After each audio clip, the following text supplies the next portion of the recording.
Hello everyone, welcome to Educare current affairs में आज हम पढ़ेंगे 16 जून के करंट अफेयर्स कैसे क्या रहेगा सेशन बिल्कुल डिटेल में जानेंगे। टोटल 22 न्यूज़ को कवर किया गया, इनके स्टैटिक पोर्शन को साथ में इनसे रिलेटेड पिछले दिनों में जो न्यूज़ रहती है उनको साथ में कवर करते हुए चलेंगे। ये ओवरऑल आपके बैंकिंग एग्जाम के लिए खास इंपॉर्टेंट सेशन बनता है। अगर आपको इनकी पीडीएफ्स वीकली मंथली डेली किसी प्रकार की एमसीक्यू फॉर्मेट में अगर आपको पीडीएफ चाहिए तो आप टेलीग्राम चैनल से जुड़ सकते हैं। वहाँ पर आपको हर प्रकार की पीडीएफ मिल जाएगी और उसके लिए आप डिस्क्रिप्शन बॉक्स में लिंक और यूजर आईडी दी गई है, आप सर्च कर सकते हैं या लिंक से जुड़ सकते हैं। अन्यथा आप सर्च कीजिए एजुकेट करंट अफेयर्स, आपको मेरा चैनल मिल जाएगा जहाँ पर 3000 से भी ज़्यादा स्टूडेंट्स जुड़े हुए हैं। आगे बढ़ने से पहले ये है मेरा स्कोर कार्ड IPS 2021 जो मैंने क्लियर किया है और मुझे इंडियन बैंक मिला है। और ये देखिए 28.25 मेरा करंट अफेयर्स में हाईएस्ट स्कोर है। तो जिन सोर्सेज को मैंने फॉलो किया उन्हीं का एक कंपाइलेशन में लेकर आता हूँ। आपको बड़े बड़े पेजेस पढ़ने की आवश्यकता नहीं है। क्या होता है कि 22 पेज, 20 पेज, 18 इन पेजेस को प्रिंट करना, उनको पढ़ना डेली के मंथली तो बहुत सारे हो जाते हैं। तो क्यों ना इनको छोटे रूप में पढ़ा जाए, क्योंकि हमें तो डिटेल्स पढ़ने की कोई आवश्यकता नहीं है, सिर्फ एग्ज़ाम में जो आएगा वही पढ़ने की आवश्यकता है। तो जो मैं लेकर आता हूँ वो सिर्फ एग्ज़ाम में पढ़ने वाली चीज़ ही लेकर आता हूँ और एक सोर्सेज नहीं, टोटल 4 सोर्सेज से लेकर आता हूँ। ऐसे सोर्सेज जो बैंकिंग स्टूडेंट्स को नहीं पता, लेकिन वह उन सोर्सेज में से क्वेश्चन बन के आते हैं और फिर स्टूडेंट्स कहते हैं कि सोर्स में से करंट अफेयर्स आउट ऑफ आया था, लेकिन नहीं, वो किसी न किसी करंट अफेयर न्यूज़ में ज़रूर रहा हुआ होता है, तभी वह एग्ज़ाम में आता है, नहीं तो नहीं आता। तो मैं ऐसे सोर्सेज से लेकर आ रहा हूँ। तो काफ़ी इंपॉर्टेंट सेशंस है। पीडीएफ्स तो आपको मल्टीपल टाइम रिवाइज करनी है, जितने बार आप ज़्यादा रिवाइज करोगे उतना ही आपके लिए बेनिफिशियल रहेगा। तो बढ़ते हैं आज की फर्स्ट न्यूज़ की तरफ। आज की फर्स्ट न्यूज़ है, उड़े देश का आम नागरिक Udan scheme celebrates its 2022 as its 5th anniversary year. 5 साल कंप्लीट हो चुके हैं उड़े देश के आम नागरिक को लॉन्च किए हुए, यानी अक्टूबर 2016 को इस स्कीम को लॉन्च किया गया था और अभी से 5 साल हो गए हैं। और तो जान लीजिए उड़ान स्कीम के बारे में। ये मिनिस्ट्री ऑफ सिविल एविएशन के अंतर्गत आती है और उड़ान का मतलब फ़्लाइट होता है, जो आपको पता ही है। स्कीम 2016 में लॉन्च की गई थी 10 साल के लिए, यानी इसका जो एक्सपायरी डेट है वह 2026 है। 2026 तक स्कीम चलेगी। हो सकता है इसको एक्सटेंड किया जाए अगर ये अचीवमेंट्स जो टारगेट्स बनाए हुए हैं वो अगर अचीव नहीं होते हैं। अब तक 415 उड़ान रूट्स बन चुके हैं, जिनमें ये 415 उड़ान रूट्स 66 एयरपोर्ट्स से कनेक्ट हो चुके हैं। और उड़ान स्कीम का मकसद ये है कि जो छोटी छोटी सिटीज़ है उन सिटीज़ को आपस में कनेक्ट करना। अगर 500 किलोमीटर के दायरे की कोई सिटीज़ है दो, तो उन्हें आपस में कनेक्ट करना ताकि एक नॉर्मल लोग भी ट्रेवल कर सके। और इसमें 500 किलोमीटर की दूरी में 2500 रुपये का फेयर रखा है गवर्नमेंट ने कि 2500 रुपये के आसपास का ही फेयर होना चाहिए, किराया होना चाहिए। यह है इसका मकसद। और उड़ान स्कीम को लॉन्च किया गया था। तो इसे इम्प्लीमेंट जो एजेंसी कर रही है उसका नाम है एयरपोर्ट अथॉरिटी ऑफ इंडिया, जो कि ऑब्वियसली एयरपोर्ट को कंट्रोल करती है। तो अब ये उड़ान स्कीम के अंतर्गत भी एयरपोर्ट्स को कंट्रोल करेगी एयरपोर्ट अथॉरिटी ऑफ इंडिया, ये आप याद रखिए। और पहली बार जब लॉन्च किया गया उसके बाद उड़ान स्कीम 2017 में पहला उड़ान एयरपोर्ट बना और यानी पहली फ़्लाइट जो उड़ान स्कीम के तहत जो फ्लाई हुई वो हुई थी जबरहाटी एयरपोर्ट से। और जबरहाटी एयरपोर्ट जो कि शिमला में है और जबरहाटी एयरपोर्ट से न्यू दिल्ली में है, फ़्लाइट पहुंची थी उड़ान स्कीम के तहत। और हम हर साल उड़ान दिवस भी मनाते हैं। उड़ान दिवस मनाते हैं हम 21 अक्टूबर। 21 अक्टूबर को हर साल हम उड़ान दिवस मनाते हैं, तो ये भी आप याद रखिए। बढ़ते हैं अगली न्यूज़ की तरफ। अगली न्यूज़ है, India's first display fabrication unit. देश का पहला fabrication display unit that will be set up in Hyderabad. Hyderabad में देश का पहला फैब्रिकेशन यूनिट इंस्टॉल करने जा रहे हैं। और हैदराबाद कहाँ पर है? तेलंगाना में।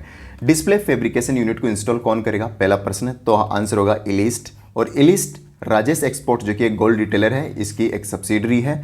और इलिस्ट जो कि बेंगलुरु में इसका हेडक्वार्टर है, यह स्थापित कर रही है हैदराबाद में। कंफ्यूज मत होइए, इलिस्ट खुद बेंगलुरु से है, लेकिन ये एस्टेब्लिश करेगी डिस्प्ले फैब्रिकेशन यूनिट को कहाँ पर?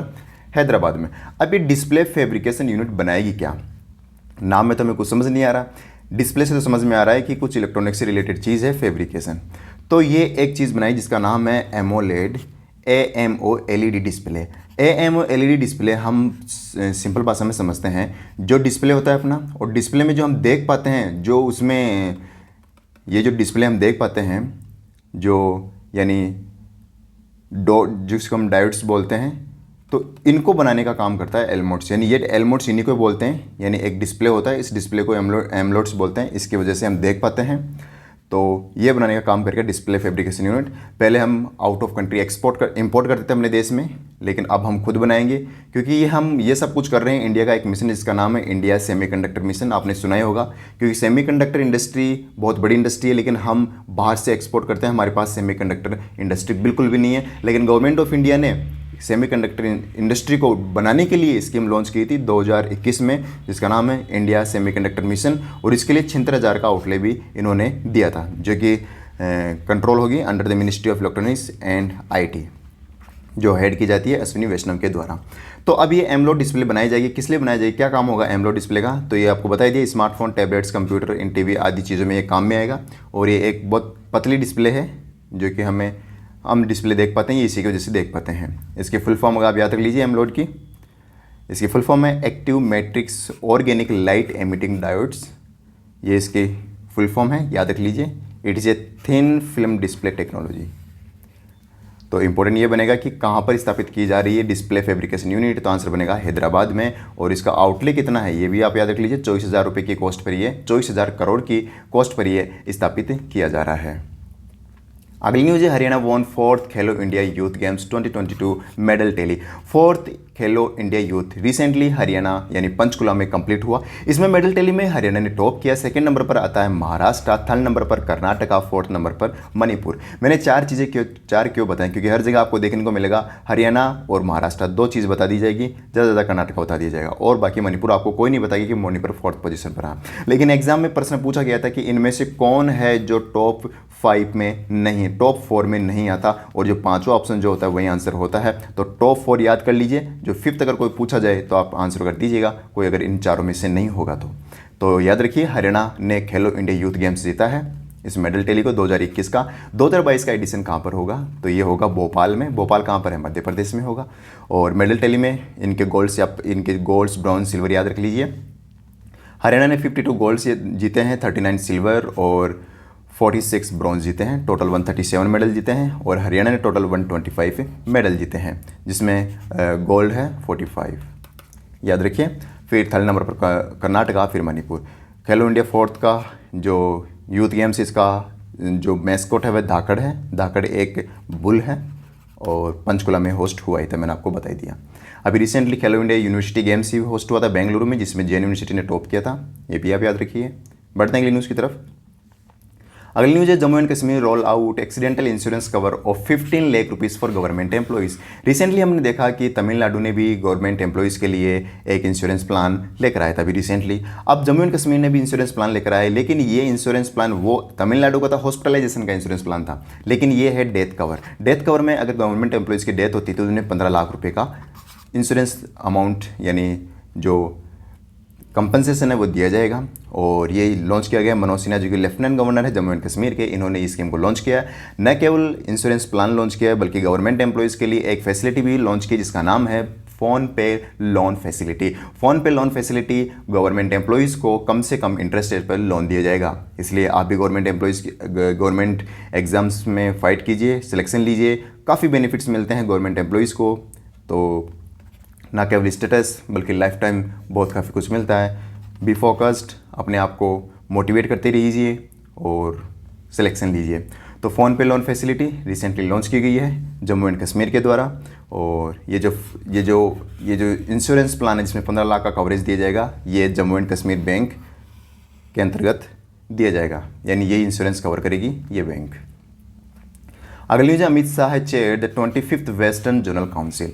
25th western zonal council meet held at Diu, यानी मीटिंग जो हुई थी वो ड्यू में हुई थी। और ड्यू का कहाँ पर है, दादर नागर हवेली एंड दमन द्वीप में है ड्यू।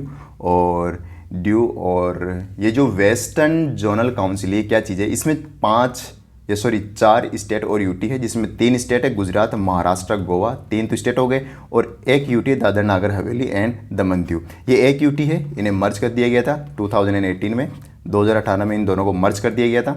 और टोटल 4 वेस्टर्न जोनल में आती है। और इस काउंसिल का मकसद था कि जो भी इन स्टेट्स के बीच में किसी प्रकार का डिस्प्यूट है, चाहे बाउंड्री से रिलेटेड या फिर इनकी कोई सिक्योरिटी से रिलेटेड या कोई ट्रांसपोर्टेशन या फिर इंफ्रास्ट्रक्चर, किसी भी प्रकार का अगर इशू है तो उसे देखने के लिए अमित शाह गए थे। और 25th टाइम्स ये काउंसिल होस्ट हुई है और इसी को होस्ट किया है, इसी को चेयर किया है home minister and minister of cooperation Amit Shah ने, जिनकी कॉन्स्टिट्यूएंसी गांधीनगर है। अगली न्यूज है, finance minister dedicates to the nation Dharohar national museum of customs and GST in Goa. Customs and GST का एक नेशनल म्यूजियम है इन्हीं का, और इस नेशनल म्यूजियम का नाम है धरोहर, और इसे recently finance minister Nirmala Sitharaman ने इसे डेडिकेट किया है। तो याद रखिए कहाँ पर किया है, गोवा में किया है। गोवा में क्या डेडिकेट किया है, धरोहर, और जो किसका है, नेशनल म्यूजियम है, किसका, कस्टम्स एंड जीएसटी का। अब इस म्यूजियम में क्या दिखाई जाएगी, म्यूजियम में जो कस्टम्स के द्वारा जो चीज़ें सेज की जाती है, जैसे एयरपोर्ट्स पर इन चीज़ों में, तो जो सेज की जाने वाली जो फैक्ट्स है, उन आर्ट फैक्ट्स को शोकेस किया जाएगा इस धरोहर नेशनल म्यूजियम में। साथ ही जो कस्टम्स एंड जीएसटी डिपार्टमेंट के द्वारा जो अचीवमेंट्स थे, उनके जो वर्क परफॉर्म थे, उन सभी को भी यहाँ पे शोकेस किया जाएगा। तो याद रखिए धरोहर में जीएसटी एंड कस्टम्स का एक नेशनल म्यूजियम है। अगली न्यूज है, Assam partners with NCL India to set up 1 gigawatt solar project. अभी रिसेंटली हमने पढ़ा था कि आसाम 800 मेगावाट का हाईएस्ट सोलर प्लांट इंस्टॉल करने जा रहा है, लगभग 800 मेगावाट। लेकिन अब एक 1 गीगावाट का सोलर पावर प्रोजेक्ट आ रहा है। अब सबसे बड़ा प्रोजेक्ट ये हो गया है, और इसे बना कौन रहा है, एनसीएल इंडिया। एनसीएल इंडिया की फुल फॉर्म है नवेली लिग्नाइट कॉरपोरेशन लिमिटेड।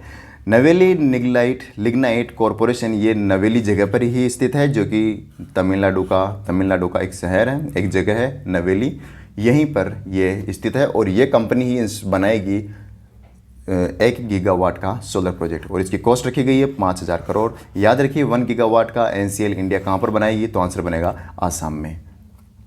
अगली न्यूज है, prime minister Narendra Modi participated in Gujarat Gaurav Abhiyan organised in Navsari district of Gujarat.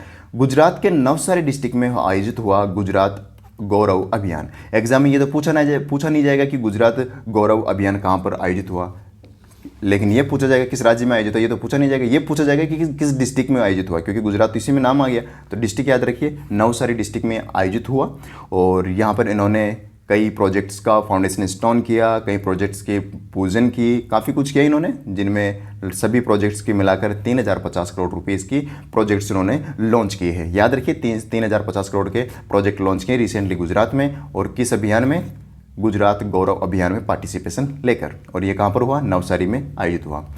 इसमें भूपेंद्र रजनीकांत पटेल ये भी इसमें शामिल थे, जो कि चीफ मिनिस्टर गुजरात के, और गवर्नर आचार्य देवव्रत तो है ही।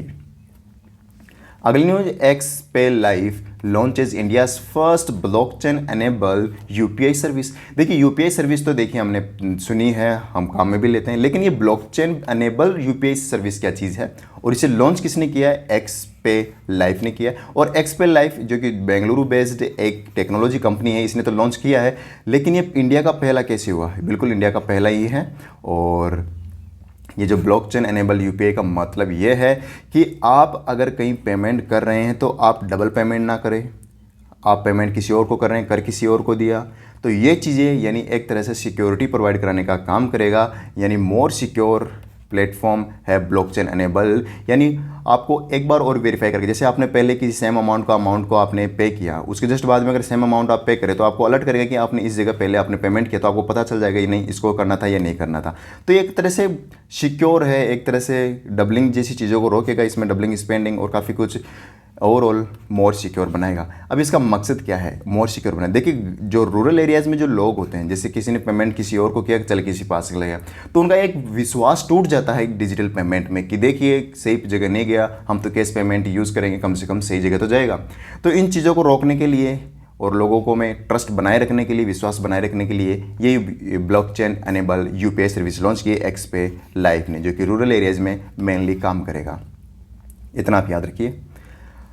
Omni card becomes first RBI licensed prepaid instrument. Prepaid instrument क्या होता है, बिल्कुल समझेंगे अभी।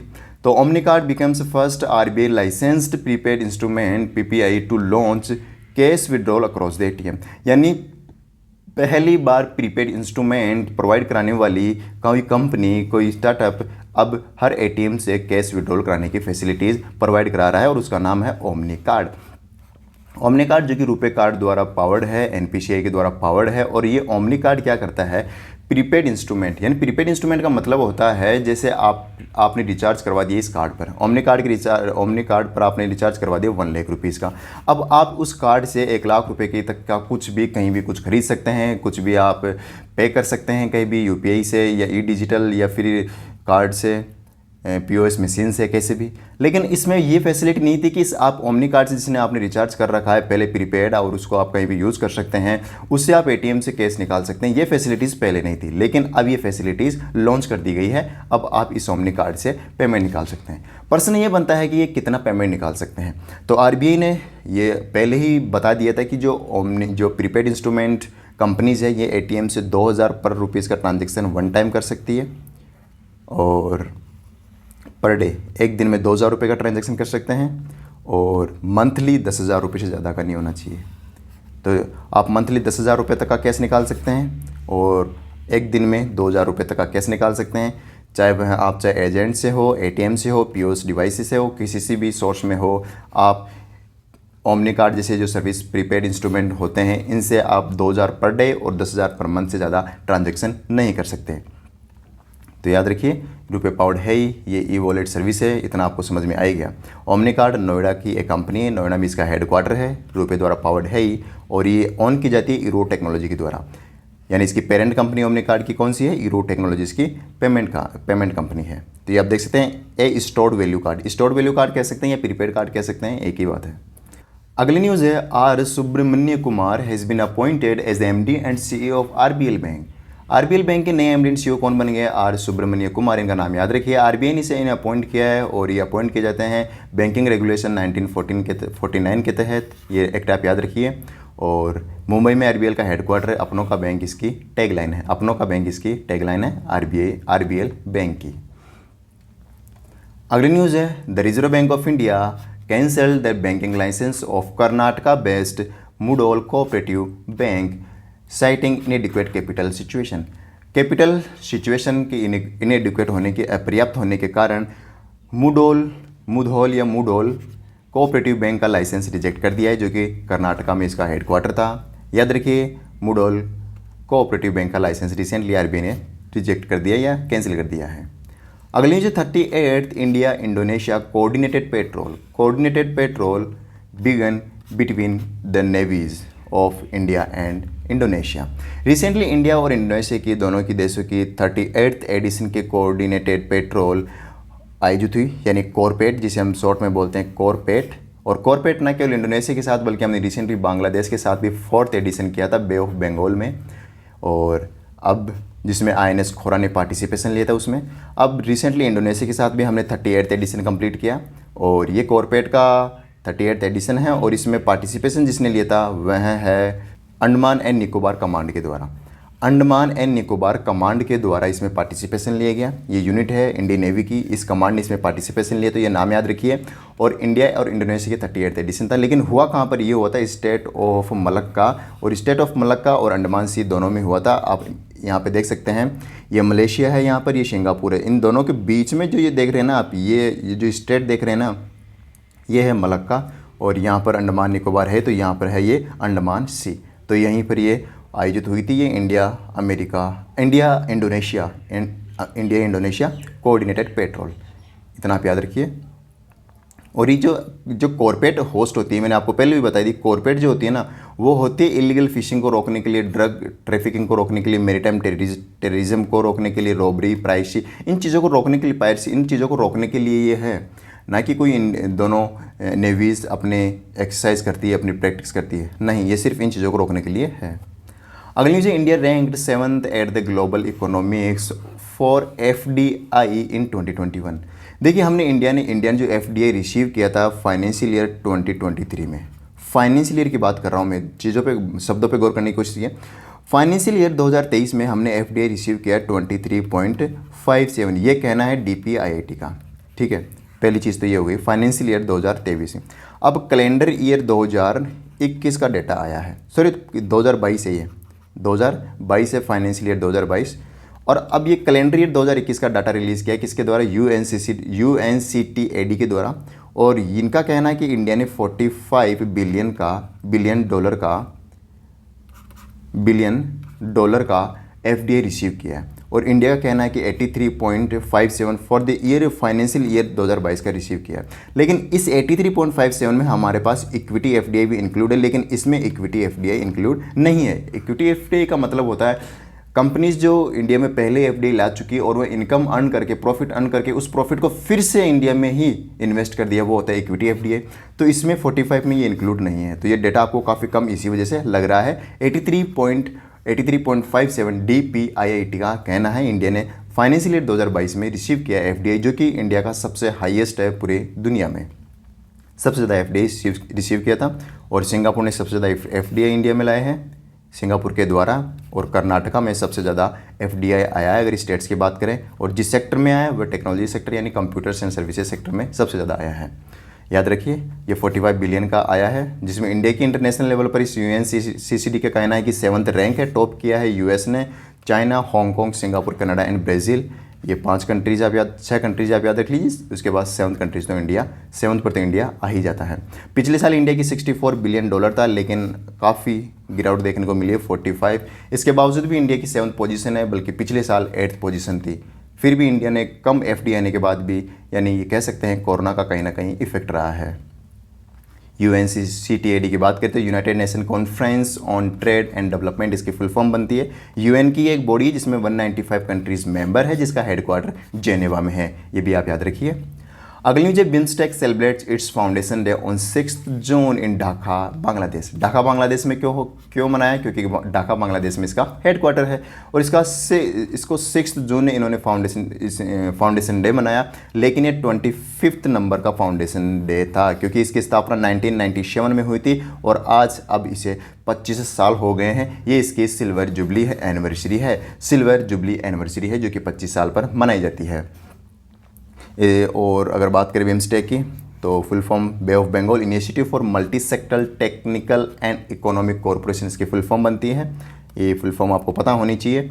और इसको बनाया था 1997 में। एक डिक्लेरेशन साइन होता है जिसका नाम है बैंकॉक डिक्लेरेशन। इस बैंकॉक डिक्लेरेशन के तहत ही इस बिम्स्टेक की स्थापना की गई थी। स्थापना करते समय सिर्फ 4 कंट्रीज इसमें मेंबर थी, बांग्लादेश, इंडिया, श्रीलंका, थाईलैंड। लेकिन उसके बाद 2004 में नेपाल, भूटान को और 1997 में म्यांमार को ऐड कर लिया गया था। यानी म्यांमार को तो 1997 में इंक्लूड कर लिया गया था और जस्ट तुरंत बाद। और 2004 में इंडिया और नेपाल और भूटान, इन 2 कंट्रीज़ को भी ऐड कर लिया गया था बिम्स्टेक में। अब टोटल कितनी कंट्रीज़ हो गई? 7 कंट्रीज इसकी मेंबर है।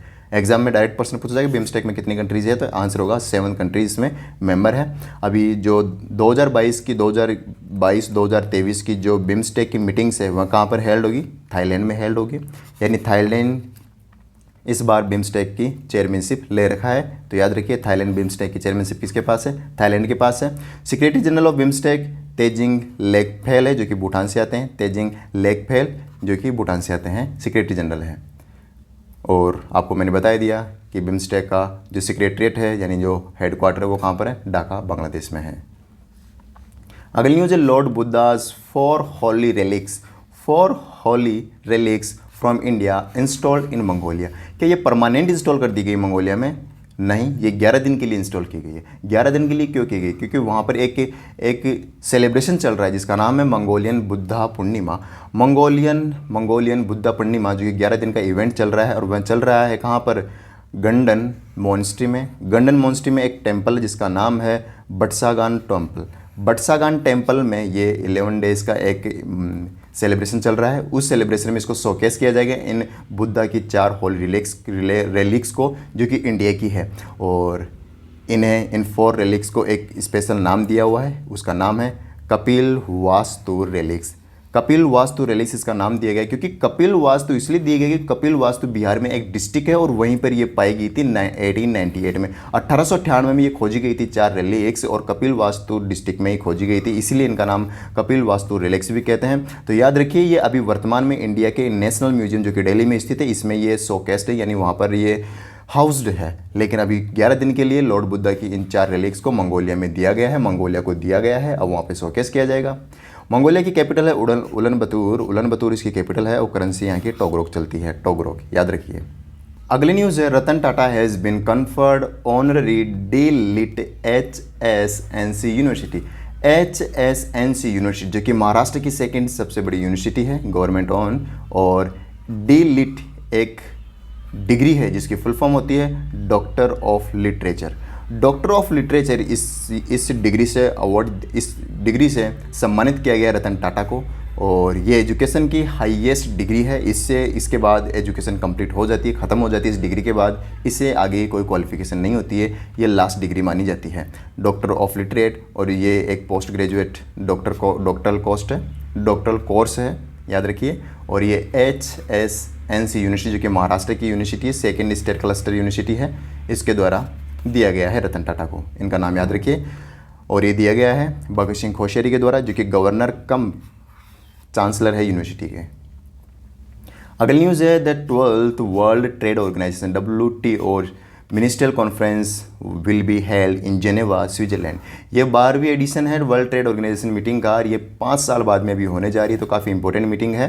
तो याद रखिए कहाँ पर होगी, जेनेवा में होगी, वर्ल्ड ट्रेड ऑर्गेनाइजेशन की, और इसका हेडक्वार्टर भी जेनेवा में है, और इसी जेनेवा में ही ये मीटिंग होस्ट होगी। इंडिया की तरफ से पीयूष गोयल पार्टिसिपेशन लेंगे, जो कि union minister for commerce and industry है, कस्टम कंज्यूमर अफेयर्स मिनिस्टर है, food and public distribution minister है, एंड टेक्सटाइल मिनिस्टर है, यानी 4 मिनिस्ट्रीज इनके पास है। और ये 5 साल बाद में होगी ही। साथ में को होस्ट कंट्री कजाकिस्तान है, याद रखिए कजाकिस्तान को होस्ट कंट्री है, और जेनेवा में ये आयोजित होगी। हेडक्वार्टर जेनेवा में है ही। 1995 में इसकी स्थापना हुई थी। 165 कंट्रीज इसके मेंबर है, 165 कंट्रीज मेंबर है। WTO एक सिमिलर नेम है, WTO ही वर्ल्ड टूरिज्म ऑर्गेनाइजेशन। इसका हेडक्वार्टर है मैड्रिड, स्पेन में। अगली न्यूज़ है, Max Verstappen wins Azerbaijan grand prix. Azerbaijan grand prix को रिसेंटली जीत लिया है मैक्स वर्स्टापन को, यही देख सकते हैं, यही है मैक्स वर्स्टापन। और ये रेड बुल से आते हैं, ये खुद बेल्जियम से हैं, रेड बुल के लिए खेलते हैं, रेड बुल के लिए ड्राइव करते हैं। और अगर बात करें इसके मेन अथॉरिटी की, तो इसका नाम है फेडरेशन इंटरनेशनल दे ऑटोमोबाइल। ये फ्रेंच भाषा में लिखा हुआ है, सिंपली आप याद रख लीजिए कि इसका जो अपेक्स बॉडी है ये FIA है, और इसका हेडक्वार्टर पेरिस, फ्रांस में है। रिसेंटली हमने देखा कि मोनाको ग्रांड प्रिक्स से उसको सर्जियो पेरेज ने जीता है, जो कि वो भी रेड बुल से ही आते हैं। अगली न्यूज़ है, NJ Ojha appointed as a मनरेगा ओम्बुड्समैन। ओम्बुड्समैन एक तरह का कोर्ट होता है, ये समझ लीजिए कोर्ट होता है जो सुनवाई करता है। जिस सेक्टर के लिए ओम्बुड्समैन बनाया जाता है सिर्फ उसी सेक्टर की सुनवाई करता है। अब मनरेगा का ओम्बुड्समैन बन रहा है, तो यानी मनरेगा की जो किसी शिकायतें हैं उनको रिजोल्व किया जाएगा। और शिकायतें किन की, ओम्बुड्समैन यानी जो शिकायतें वो होगी वो मनरेगा स्टाफ्स की होगी, उनको रिजोल्व किया जाएगा NJ ओझा के द्वारा। और इसको एम्बुड्समैन बनाने का मकसद ये होता है कि जो सुनवाई होती है वो जल्दी से जल्दी एक टाइम फिक्स किया जाता है, उसी के अंतर्गत की जाए। क्योंकि और कोर्ट्स में बाहर जो कॉमन कोर्ट्स है वहाँ पे अगर सुनवाई की जाती है किसी की प्रॉब्लम की, तो उसमें काफ़ी लंबा समय लग जाता है। लेकिन इस जो मनरेगा ओम्बुड्समैन है, इसमें मनरेगा स्टाफ्स की सुनवाई सिर्फ 30 दिन के अंदर की जाएगी, विदिन 30 डेज। तो याद रखिए कंप्लेंट रिसीव होने के 30 दिन बाद सुनवाई कंप्लीट उसका डिसीजन दे दिया जाएगा। और मनरेगा की बात करें तो मनरेगा यानी पहले इसका नाम नरेगा था, और नरेगा से मनरेगा 2009 में कर दिया गया था। 2009 में मनरेगा से Mahatma Gandhi national rural employment guarantee scheme, यानी उसमें महात्मा गांधी वर्ड और ऐड कर दिया गया था, ये भी आप याद रखिए। और इनिशियली 2005 में इसे लॉन्च किया गया था। उसका एक्ट का नाम है national rural employment guarantee act. इसी एक्ट के तहत ये काम करता है, लेकिन इसका नाम है मनरेगा, जिसे 2009 में नाम चेंज कर दिया गया था। अगली न्यूज़ है, international albinism awareness day. Albinism एक प्रकार की बीमारी होती है जिससे आपकी स्किन कलर प्रोड्यूस करना बंद कर देती है, कलर प्रोड्यूस नहीं करती। ये एक जेनेटिक इफेक्ट होता है और इसका कोई यानी इलाज भी नहीं है। और एल्बिनिज्म में जैसे आपकी वाइट स्किन हो जाएगी, बाल वाइट हो जाएंगे, सब कुछ वाइट हो जाएंगे, यानी colour no colour in your body, this is called albinism. और इसी के अवेयरनेस तक बढ़ाने के लिए हर साल ये दिन मनाया जाता है। कब मनाया जाता है? 13 जून को। हर साल को 13 जून को ये मनाया जाता है। इस साल की थीम है united in making our voice heard. United in making our voice heard इसकी थीम है, याद रखिए। लास्ट न्यूज़ है, वर्ल्ड ब्लड डोनर डे हर साल 14 जून को मनाया जाता है। वर्ल्ड ब्लड डोनर का डे का मकसद है वर्ल्ड ब्लड के डोनेशन को बढ़ावा देना, अवेयरनेस तक बढ़ाना है कि ज़्यादा से ज़्यादा ब्लड डोनेट किया जाए ताकि जो ज़रूरतमंद है उनको जल्दी से जल्दी शुद्ध यानी साफ ब्लड मिल सके। तो ये मकसद है इस डे का, तो याद रखिए। और इस साल वर्ल्ड ब्लड डोनर डे कौन सेलिब्रेट कर रहा है? मैक्सिको, यानी मैक्सिको होस्ट कंट्री है किसकी? इस डे की, याद रखिए, मैक्सिको 2022 की वर्ल्ड ब्लड डोनर डे। और ये दिन मनाया जाता है कार्ल लैंडस्टेनियर के जन्म दिवस पर, कार्ल लैंडस्टेनियर के जन्म दिवस पर, जो कि 14 जून को आता है। तो ये दिन भी हर साल 14 जून को ही मनाया जाता है। तो ये था ओवरऑल 16 जून का करंट अफेयर्स। कैसा लगा कमेंट करके जरूर बताइए। मिलते हैं अगली वीडियो में 17 जून की में, तब तक के लिए गुड बाय।